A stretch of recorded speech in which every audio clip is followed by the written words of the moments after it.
قال رئيس حزب الاتحاد العظيم مصطفى ديستسي في خطاب ألقاه في حفل تذكاري: في مثل هذا اليوم لم أنسى تركستان الشرقية.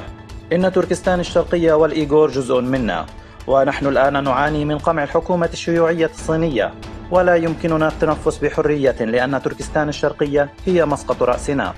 في كل مكان يعيش فيه المسلمون هو وطننا، واليوم هو يوم الوحدة والمساواة، ونأمل أن يحصل جميع المسلمين على حقوقهم. تعتزم باكستان مراجعة وإعادة التفاوض على الاتفاقيات والمشاريع الاستثمارية التي تم التوصل إليها في إطار مبادرة حزام واحد طريق واحد مع الصين، وإعادة التفاوض على اتفاقية التجارة الموقعة منذ أكثر من 10 سنوات.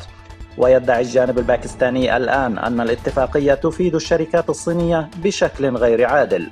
ووفقا لتقرير صادر عن مركز التنمية العالمية غير الربحي في الولايات المتحدة، فإن أكبر خطر للديون الناجمة عن مبادرة الحزام والطريق يقع على باكستان، وكذلك منغوليا وطاجيكستان، وعدم قدرة طاجيكستان على السداد. وفي عام 2011 استبدل الحزب الشيوعي الصيني الديون بالأراضي المتنازع عليها.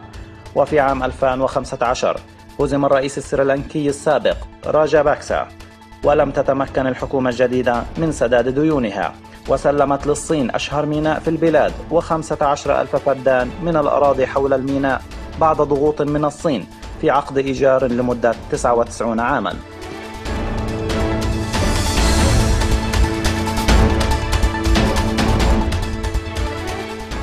أبلغ مسؤولون أمريكيون عن معلومات خاطئة حول الوضع الذي استمر 17 عاما في أفغانستان.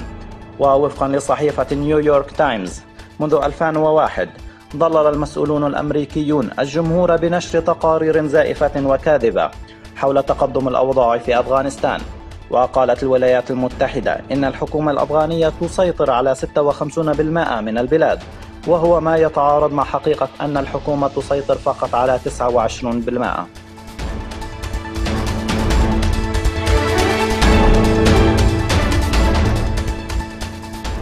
وفقا لمركز المصالحة السورية، في 8 سبتمبر استخدمت مقاتلتان أمريكيتان من طراز F-15 قنابل فسفورية محظورة في منطقة هجين في دير الزور في سوريا، مما تسبب في نشوب حريق ووقوع خسائر.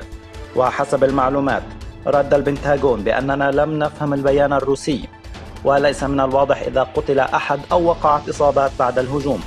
وحذر مركز المصالحة السورية من أن بروتوكول 1949 لاتفاقيات جنيف يحظر استخدام السلاح الذي يحتوي على الفسفور الأصفر.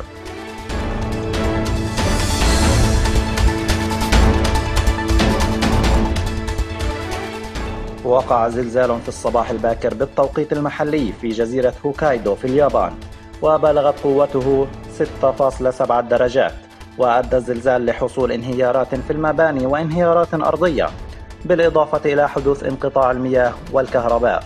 وقال وزير شؤون مجلس الوزراء الياباني ييوي في مؤتمر صحفي عقد في مساء 9 سبتمبر إن الزلزال الذي وقع في هوكايدو أدى إلى مقتل 42 شخصا، وما زال هناك شخصان في عداد المفقودين.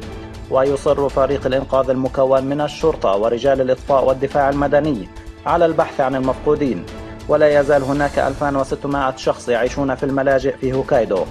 وتم إرجاع التيار الكهربائي في هوكايدو، لكنه لم يصل إلى المستوى المطلوب.